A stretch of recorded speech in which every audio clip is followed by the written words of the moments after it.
elle ne concerne a priori que les humains.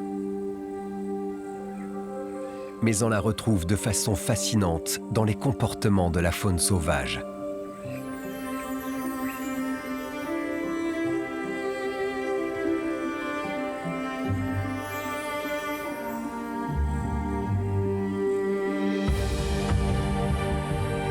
Pour une fois, c'est la lionne qui tremble. Elle a peur pour son bébé. Elle le tient dans ses crocs avec douceur pour le conduire à l'abri, où elle a déjà transporté ses autres petits.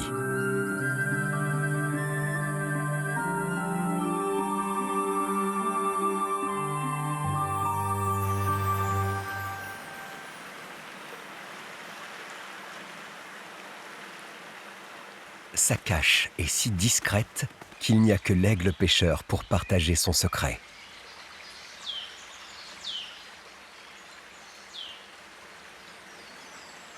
Des buissons où elle se trouve, elle entend le ruissellement du cours d'eau et le piaillement des tisserands qui construisent leur nid.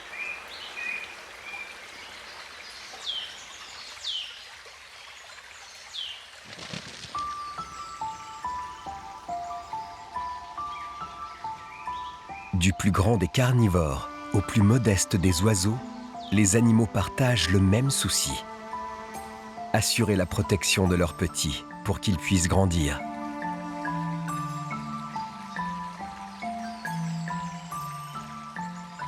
Les oiseaux anticipent. Ils construisent un abri pour leur bébé avant même qu'il ne soit conçu.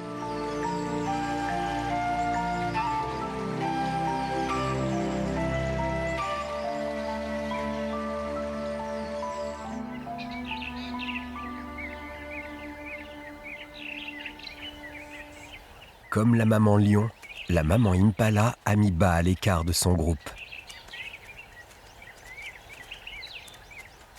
Maintenant que son jeune a quelques jours, elle le guide et ils vont rejoindre la harde.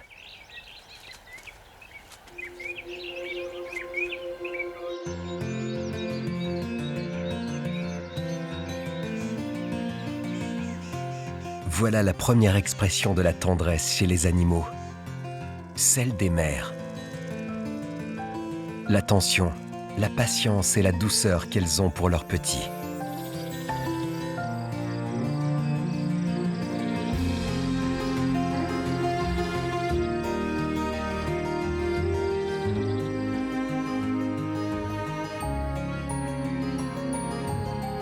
Ils ont tous ce même besoin de protection et de chaleur maternelle.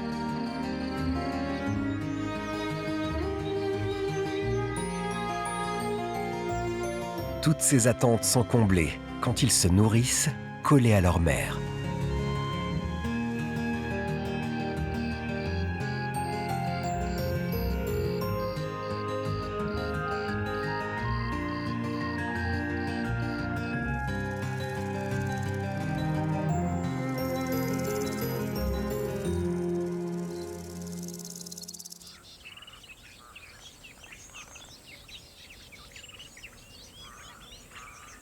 Le petit impala et sa maman sont arrivés à destination.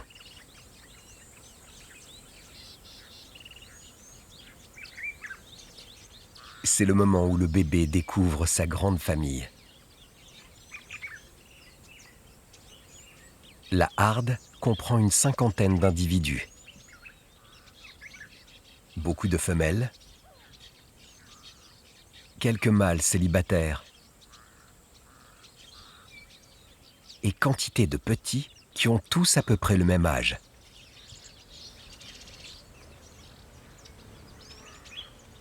Ils regardent avec intérêt l'arrivée de ce nouveau compagnon.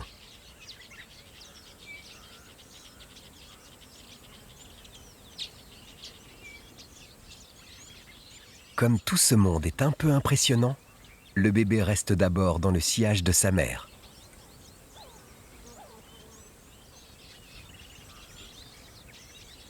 Et puis, naturellement, par instinct, il se dirige vers ses petits qui lui ressemblent. Il va de l'un à l'autre en quête du groupe où il se sentira le mieux accueilli.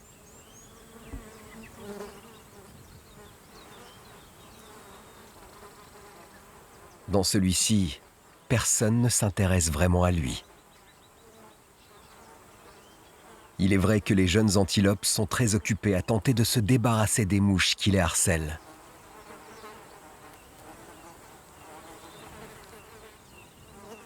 Finalement, il va trouver sa place auprès d'un autre petit, un peu isolé, dont il deviendra bientôt inséparable.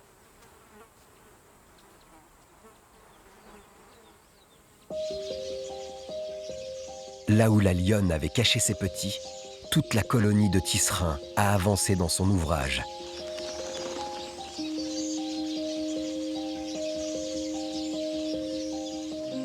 Quelques-uns ne maîtrisent pas bien la technique, mais la plupart des oiseaux construisent des nids assez solides et accueillants pour séduire une compagne.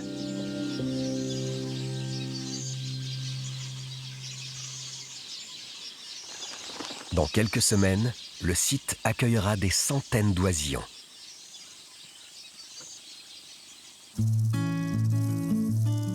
La lionne avait choisi une bonne cachette. Tous ses petits sont vivants. Ils ont échappé à la convoitise des hyènes et des léopards.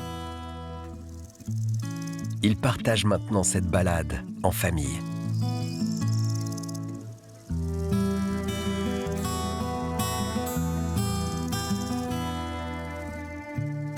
Ce lionceau, qui est le plus petit de la portée, a un peu de mal à suivre le rythme imposé par sa mère.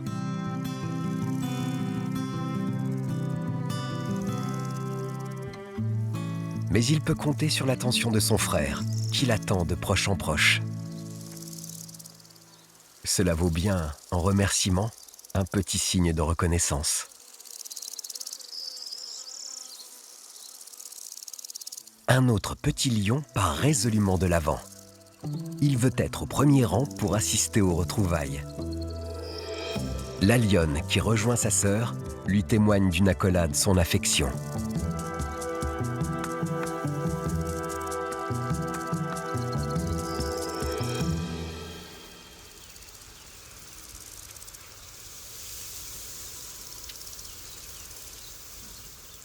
Le clan est maintenant au complet, à l'ombre des arbres. L'entente est parfaite entre ces grands prédateurs. L'ambiance d'une incroyable sérénité.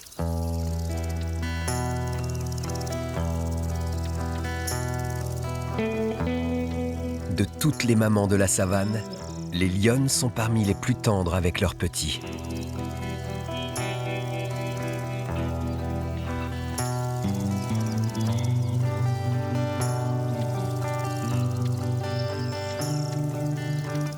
Les papas ne sont pas en reste. De nature moins câline, ils sont quand même tolérants et patients avec leurs lionceaux joueurs. Mais l'implication du lion dans l'éducation de ses jeunes est bien peu de choses si on la compare à celle du papa autruche. Non seulement il a passé toutes ses nuits à couver pour relayer sa partenaire, mais le voilà qui surveille aussi la sortie des petits. Le père est accompagné d'un autre mâle et d'une des mamans.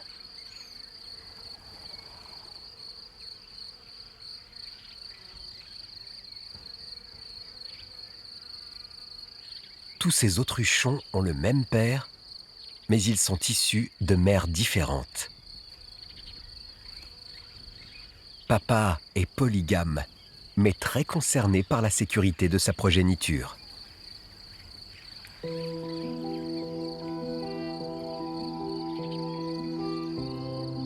Les autruchons sont vulnérables, menacés en particulier par les chacals et les guépards.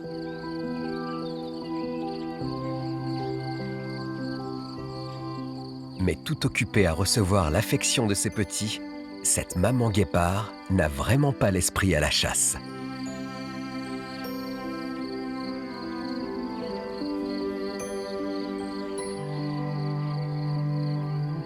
Chez les félins, les jeux tendres et la stimulation douce sont le langage de l'attachement à l'autre.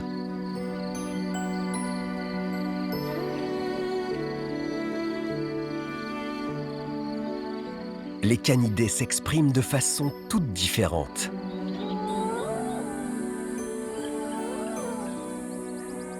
Au matin, cette maman hyène revient de toute une nuit passée à chercher sa nourriture. Elle est encore à distance de la tanière où l'attendent ses sœurs et ses petits.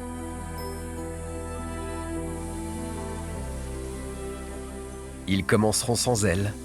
C'est l'heure où l'on socialise.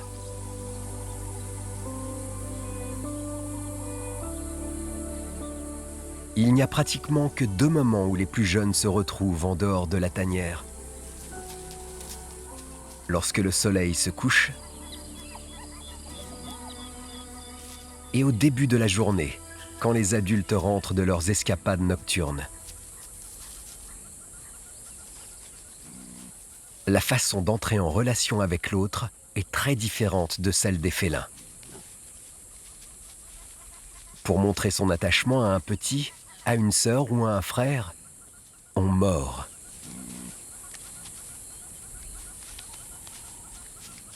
La prise peut paraître rude, mais elle est toujours retenue. Sinon, elle serait mortelle.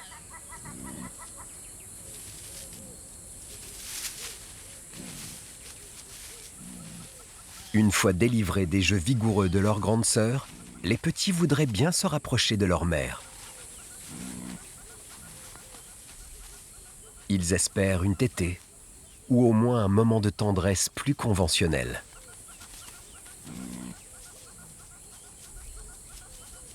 Mais maman est très occupée et les places sont chères.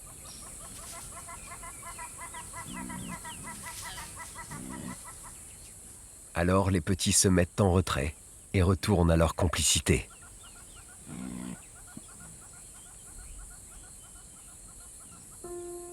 La relation privilégiée entre individus de même âge est courante. Le bébé Impala est resté très lié à son compagnon des premiers jours. Ils forment une paire indissociable.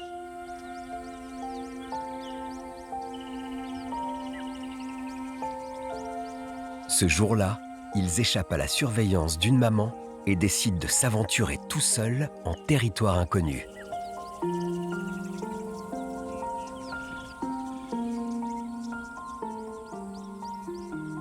Ils progressent au hasard et prennent, sans le savoir, la direction d'un plan d'eau.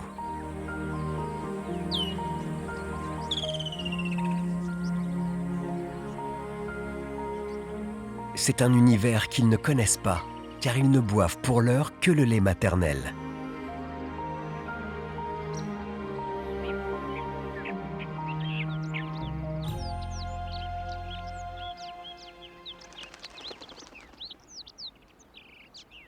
Ils se retrouvent bientôt face à des animaux qu'ils n'ont jamais vus. Une spatule, un ibis tantale et quelques crocodiles immobiles qui leur paraissent bien inoffensifs. Leur curiosité est surtout attirée par le spectacle qu'ils peuvent observer sur l'autre rive, où un groupe d'hippopotames s'est installé.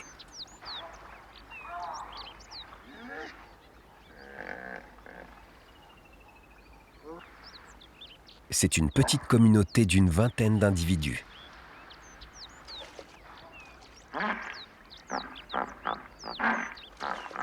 Elle est composée d'un mâle dominant, de jeunes mâles célibataires et surtout de femelles avec des petits qui ont déjà bien grandi.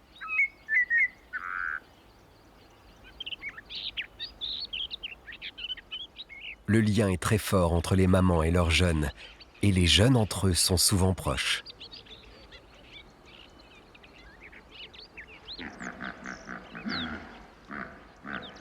Quand ils sont immergés, ils vivent littéralement collés les uns aux autres. Mais hors de l'eau, c'est très différent.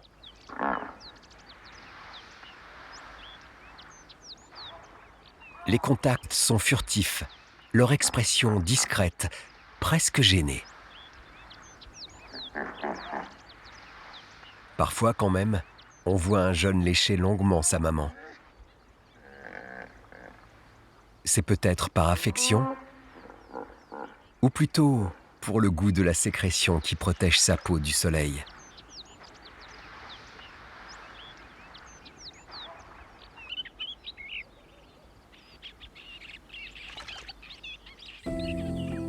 Cela fait déjà longtemps que les petits impalas ne s'intéressent plus aux hippopotames. Ils regardent les papillons quand la maman, un peu affolée, finit par les retrouver.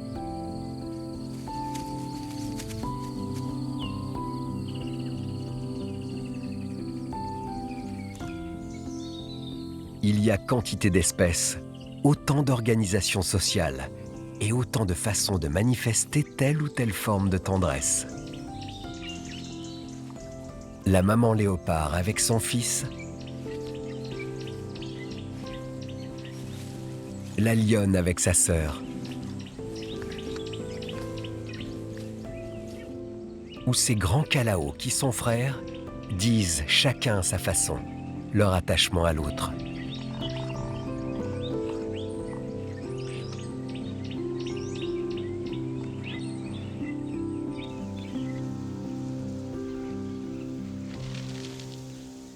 Les chacals font partie des animaux monogames qui forment des couples durables. Ils sont inséparables. Quand ils arpentent la savane, ils s'arrêtent de proche en proche pour s'occuper réciproquement de leur pelage. C'est leur façon de se témoigner leur fidélité.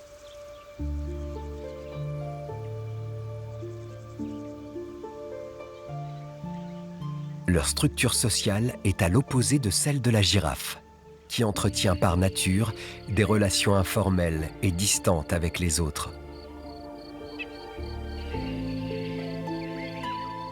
Alors il ne faut pas s'attendre à des effusions quand elles se retrouvent. Elles s'expriment tout en retenue.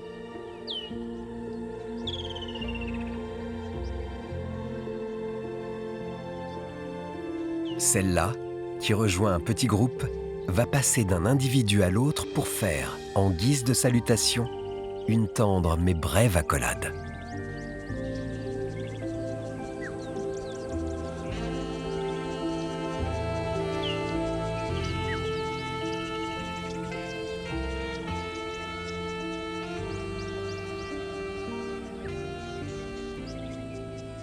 Elle ne salue que les femelles, et celles qu'elle n'a jamais rencontrées ne sont pas concernées.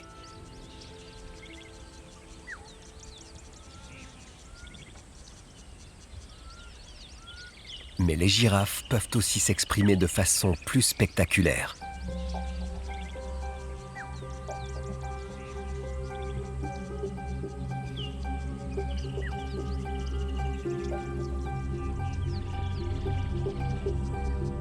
Ces jeunes mâles n'ont aucune animosité l'un pour l'autre, et pourtant, ils se battent. À leur âge, c'est un exercice sans danger. Il y a de l'amplitude dans les mouvements, mais les coups de tête ne sont pas vraiment portés. Aujourd'hui, l'engagement est mesuré. Ce n'est qu'un jeu, une sorte d'entraînement à des combats rituels qu'on voit beaucoup aussi chez les antilopes.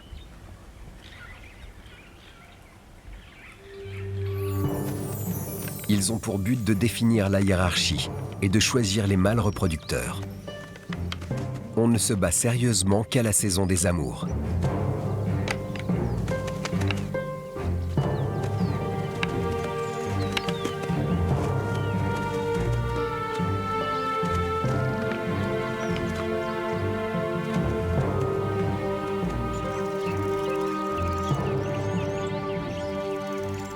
Tout au long de l'année, les jeunes s'entraînent gentiment de leur côté, entre camarades de jeu. On se choisit souvent le même partenaire, quelqu'un dont on se sent proche. Chez les adultes aussi, il y a des animaux complices au sein des groupes. Pour développer et entretenir une connivence, il faut avoir les mêmes préoccupations. Ce qui veut dire être sensiblement de même rang social et de même sexe. C'est bien le cas chez ces deux femelles de Cobb, qui sont toujours l'une avec l'autre.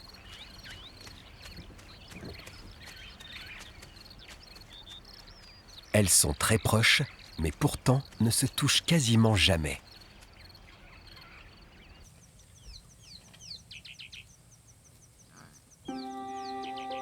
Chez la plupart des grands herbivores, on observe cette même réserve dans les contacts.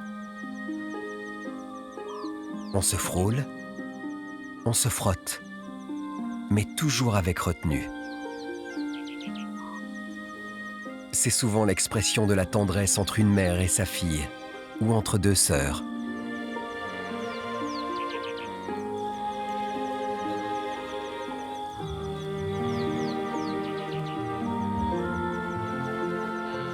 Quant aux mâles, ils ne se rapprochent vraiment des femelles que pour tester leur fertilité.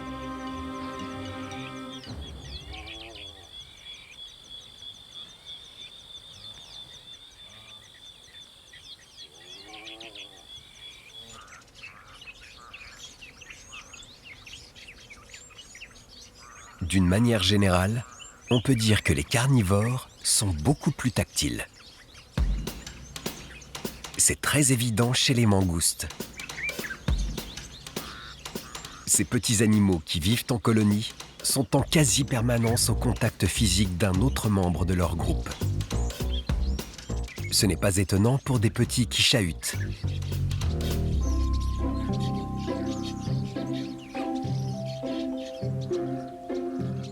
C'est naturel aussi pour un bébé et sa mère qui se lèchent mutuellement pour s'imprégner de leur odeur.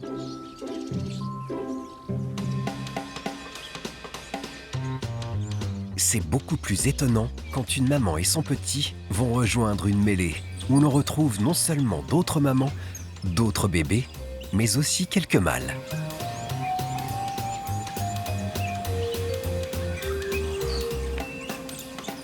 Il semble qu'en entretenant ce contact physique permanent, les mangoustes désamorcent les tensions qui pourraient naître au sein du groupe.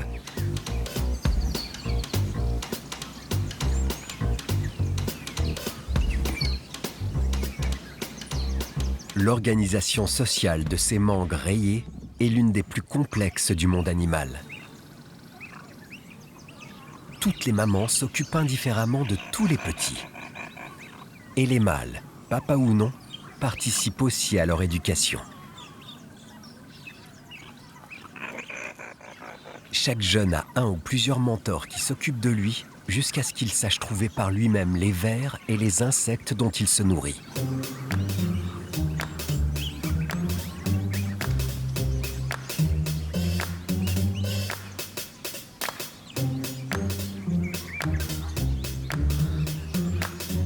D'ordinaire, la vie de la colonie est animée mais paisible. Sauf au moment de la reproduction où les petits carnivores peuvent se montrer violents. Pas par jalousie, car mâles et femelles s'accouplent librement avec différents partenaires, mais pour une raison sanitaire. Il faut de temps à autre éjecter un membre du groupe pour éviter la consanguinité.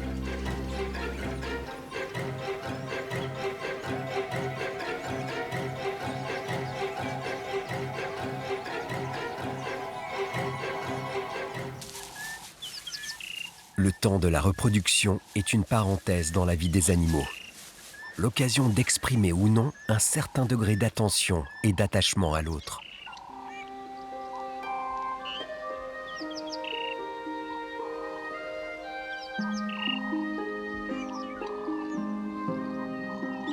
La physiologie détermine largement les conditions du tête-à-tête. Parce qu'il faut des dizaines et des dizaines de rapports pour que la fécondation soit effective, le lion et sa partenaire vont passer 2 ou 3 jours ensemble.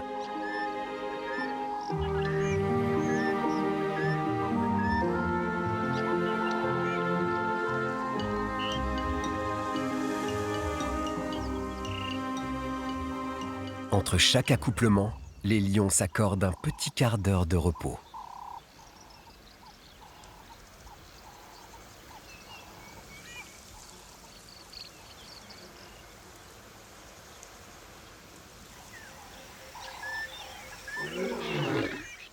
Quand le lion a retrouvé des forces, il se prépare sans hâte à solliciter à nouveau sa compagne.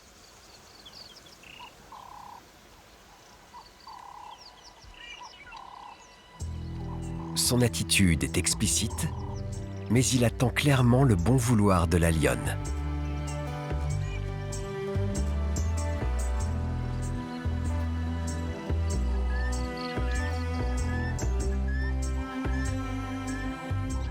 Cette fois, c'est le mâle qui semble plus pressé de reprendre le cycle de leurs activités. Mais en d'autres occasions, ce sont les lionnes qui se montrent impatientes.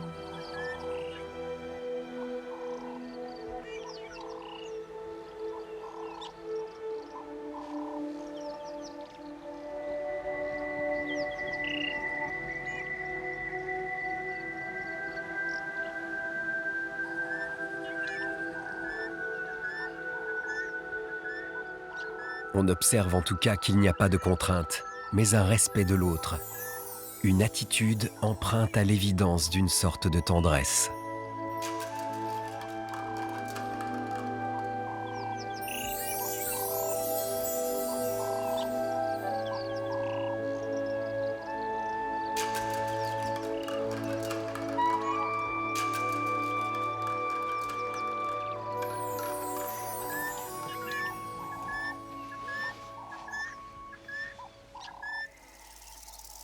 Le léopard suit les marques olfactives que la femelle a laissées pour l'attirer.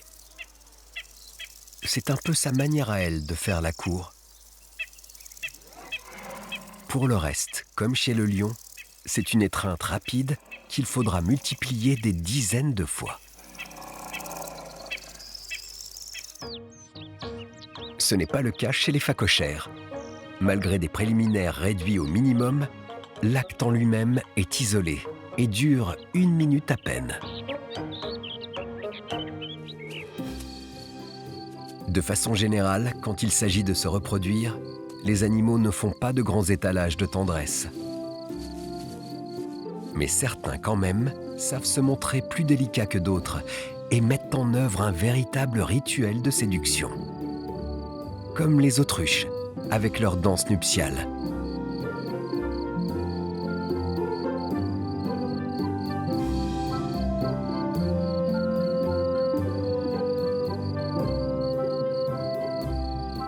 On retrouve la même intention chez le rafficaire.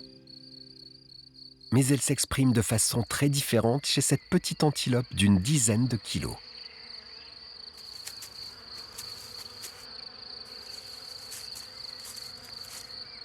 Le mâle et la femelle sont sensiblement de même taille, mais on les distingue facilement car seul le mâle porte des cornes.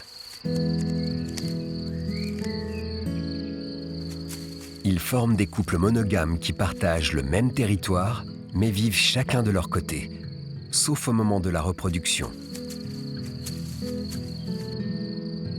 Le mâle rejoint alors la femelle et lui dit son intérêt en levant sa patte antérieure de façon caractéristique.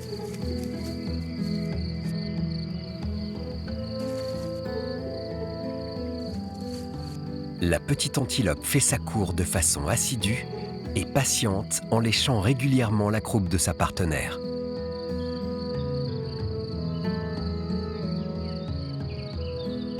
On peut considérer qu'il se donne finalement bien du mal, puisque son couple est stable et qu'il n'a pas vraiment de conquête à séduire.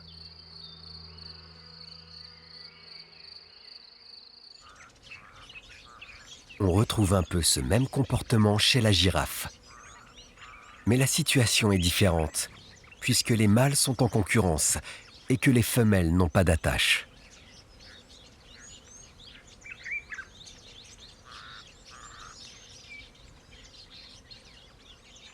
Pour s'attacher ses faveurs, le prétendant suit sa partenaire potentielle qui, comme par coquetterie, le distance toujours un peu.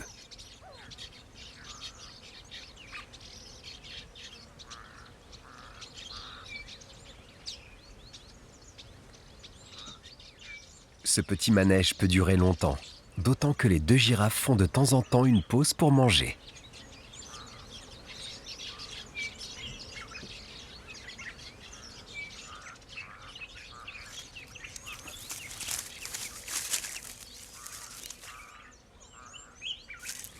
Au contact de la végétation, les girafes attrapent des parasites.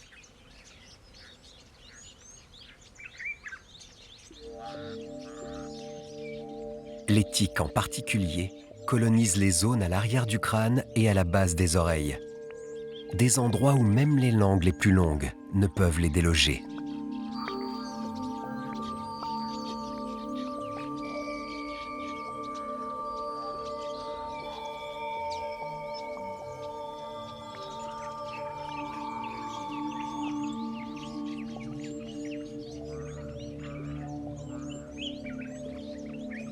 Avec sa morphologie si particulière, la girafe ne peut finalement compter que sur les alectos à bec rouge pour faire sa toilette. Chacun y trouve son compte. Les oiseaux, leur nourriture, et les mammifères, un peu de bien-être.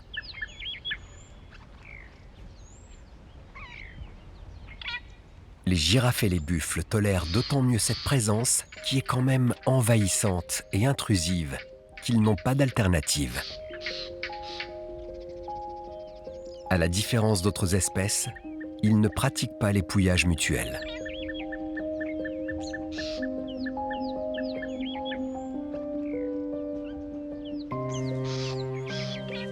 Cette façon de se toiletter réciproquement a clairement une vocation utilitaire. Mais elle traduit aussi un intérêt, une attention pour l'autre, car on choisit pour cet échange celui ou celle avec lequel on partage des affinités.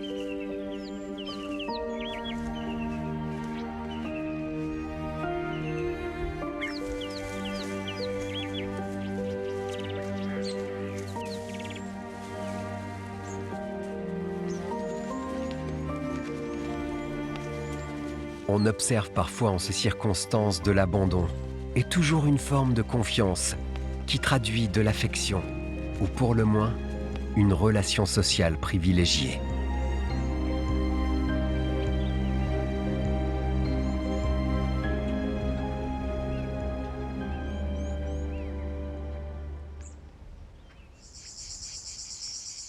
Chez les grands herbivores, ce sont les zèbres qui pratiquent le plus souvent l'épouillage.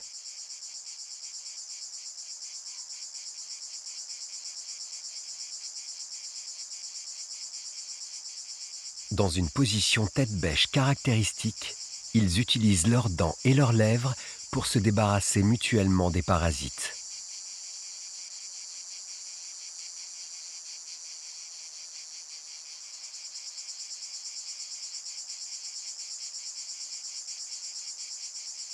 Cette pratique ne concerne que les femelles entre elles. De cette façon, elles confirment leur lien social, autrement dit, leur appartenance au harem, une structure d'une douzaine d'individus sous contrôle d'un même étalon.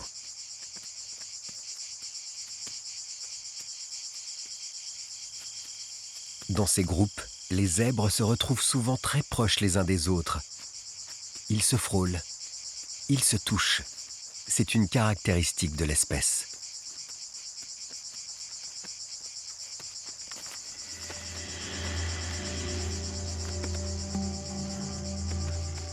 Les mâles se tiennent à l'écart de ces regroupements. Si on les voit au contact d'un autre, c'est qu'ils le défient ou qu'ils se battent.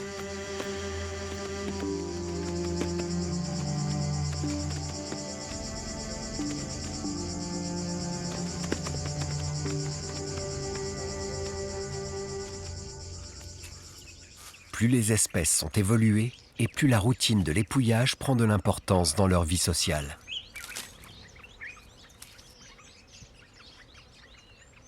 Les vervets y consacrent presque autant d'heures qu'à la recherche de nourriture.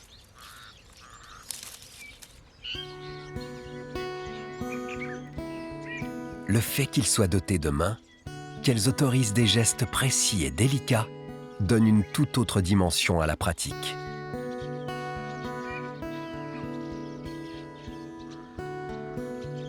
Chez les singes, la recherche des parasites paraît presque accessoire, comme un prétexte à l'expression d'un véritable langage.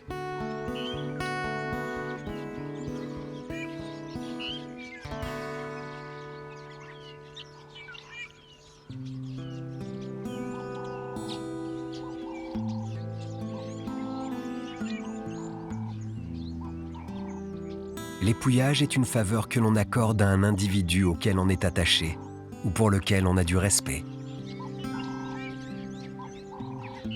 On épouille sa mère ou le chef du groupe. Il y a un grand principe, la réciprocité. On toilette dans l'attente d'être toiletté.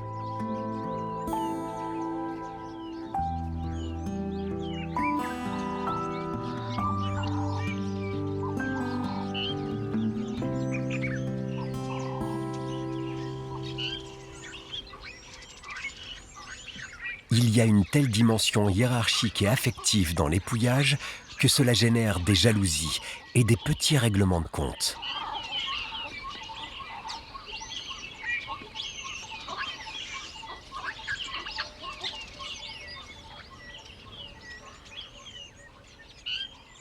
Entre eux, les petits ne s'épouillent pas.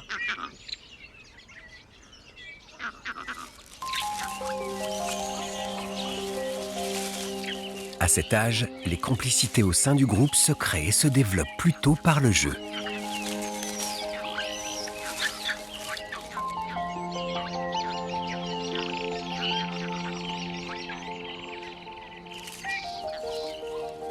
Ce chahut ne semble pas perturber les mamans, qui ont pour leur progéniture une tendresse bienveillante.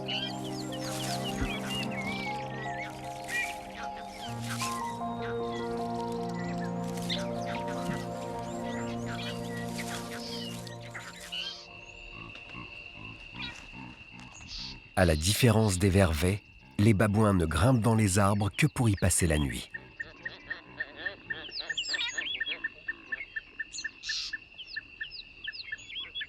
En journée, les colonies qui comptent quelques dizaines d'individus parcourent la savane à leur rythme, en quête de nourriture.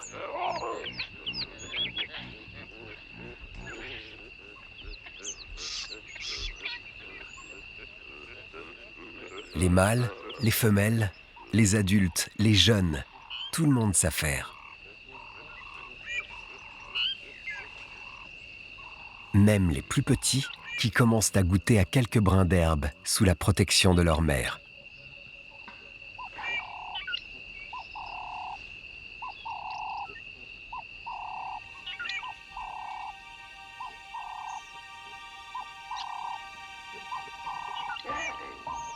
Pour le bébé babouin, maman est la référence absolue, le refuge. Rassuré par son autorité tranquille, on peut s'aventurer un peu, rencontrer les autres, découvrir le monde.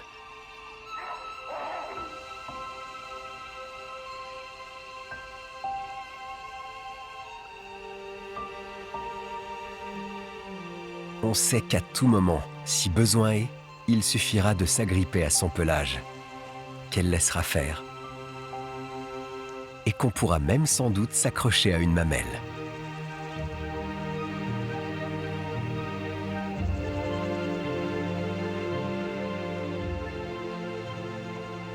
Quant à la maman, parce qu'elle a un nouveau-né, on vient spontanément vers elle pour l'épouiller.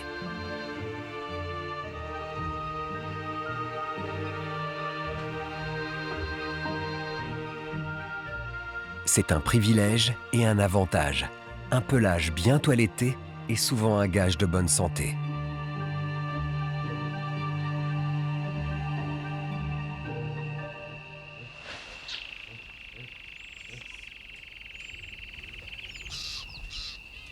On s'épouille d'abord entre membres proches de la famille.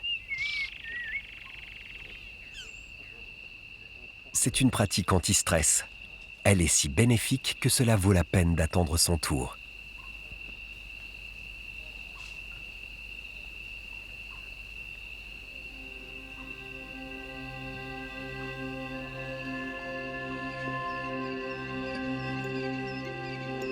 Ceux qui tiennent les rangs les plus élevés dans la hiérarchie du clan n'ont pas de souci à se faire.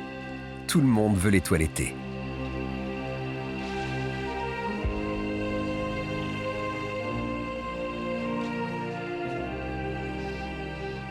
Chaque séance stimule la production d'une hormone, l'oxytocine.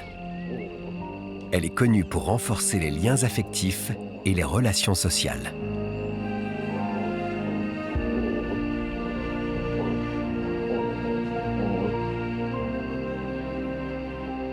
En ce domaine, il n'y a guère que les éléphants qui puissent concurrencer les singes.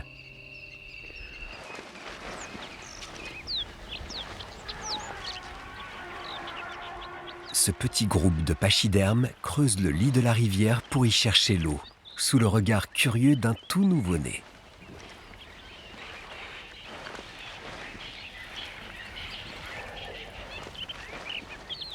Comme toujours, les éléphants sont parvenus à leur fin. Et juste à côté, la maman du bébé a commencé à boire.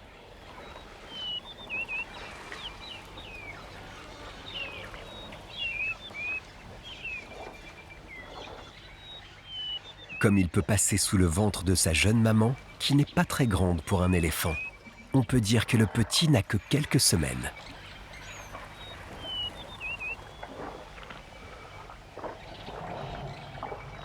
Le bébé voudrait s'approcher et faire comme sa mère, mais elle va l'en dissuader et l'éloigner avec sa trompe.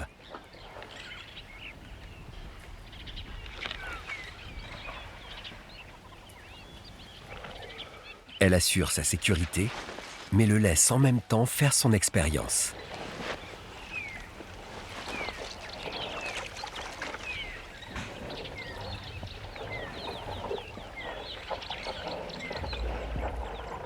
En attendant que sa mère ait fini d'étancher sa soif, l'éléphanteau va se réfugier à ses pieds.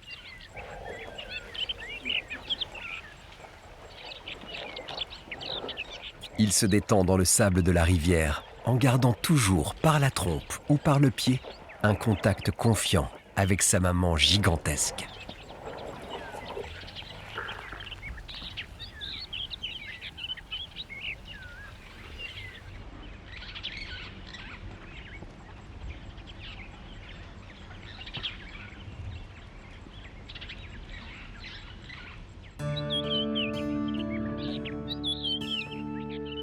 Il y a dans la nature même des éléphants une sorte de douceur naturelle.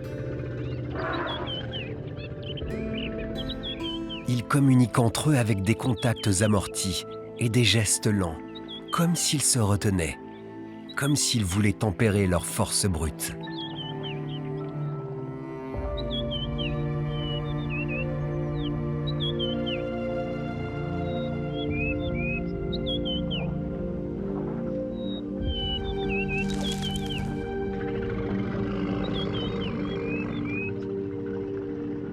Quand ils se déplacent, le groupe marche en silence.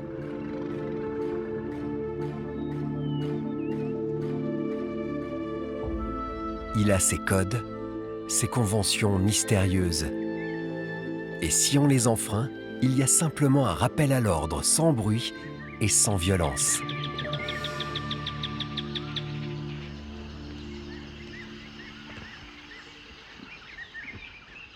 Base de son apprentissage, l'éléphanteau doit savoir tirer le meilleur parti de sa trompe.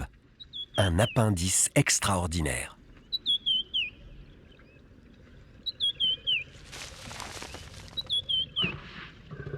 À la fois aspirateur-souffleur, bras magique de précision, la trompe est dotée de cellules sensorimotrices qui autorisent un contact délicat avec les autres.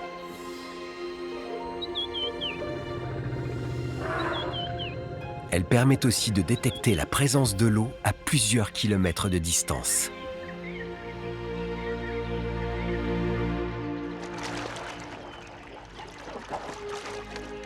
Sa puissance d'aspiration est phénoménale.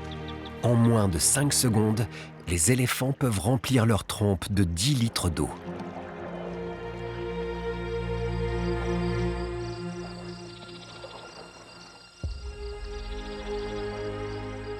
Dans l'ordre des choses, on s'abreuve durant quelques minutes et ensuite, on va au bain.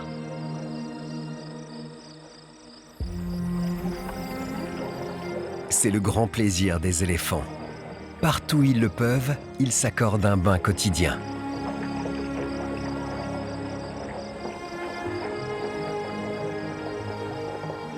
Bien sûr, c'est pour la fraîcheur de l'eau, mais plus encore pour le plaisir d'être ensemble. On utilise la trompe comme jamais. Elle sert de tuba, deux bras pour asperger l'autre, ou simplement pour le toucher. Avec elle, on multiplie les caresses.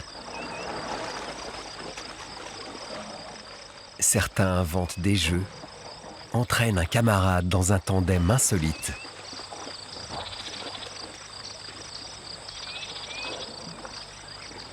Les plus jeunes font un peu les fous. C'est une communion joyeuse et débridée.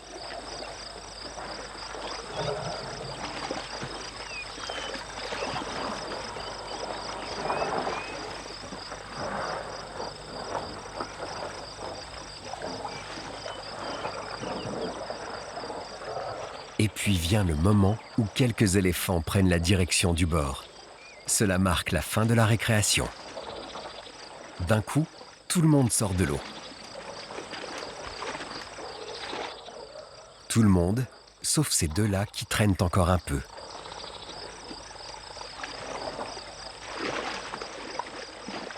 En fait, ce sont deux mâles célibataires qui ne font plus partie du troupeau.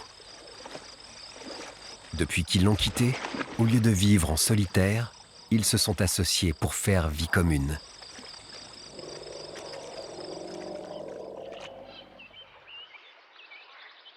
C'est le cas aussi de ces deux buffles. De mare en mare, avec l'âge et l'habitude, ils sont devenus compères. Une relation informelle, mais pleine de bienveillance réciproque.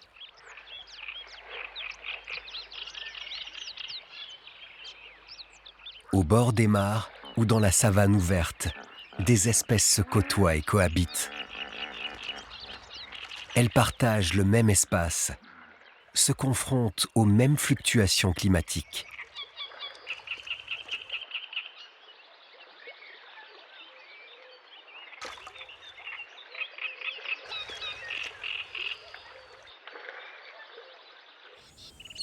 Le rapport proie-prédateur n'est qu'alimentaire. Il y a dans la relation entre tous ces animaux une autre dimension.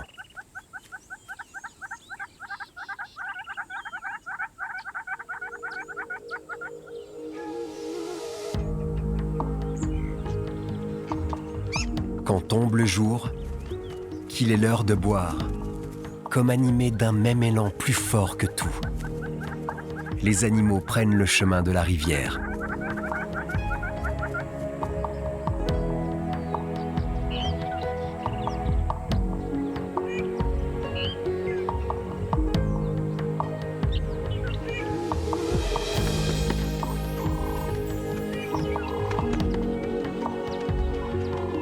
Pour un instant, avant que ne reprennent les luttes pour la vie, la savane affiche son autre visage.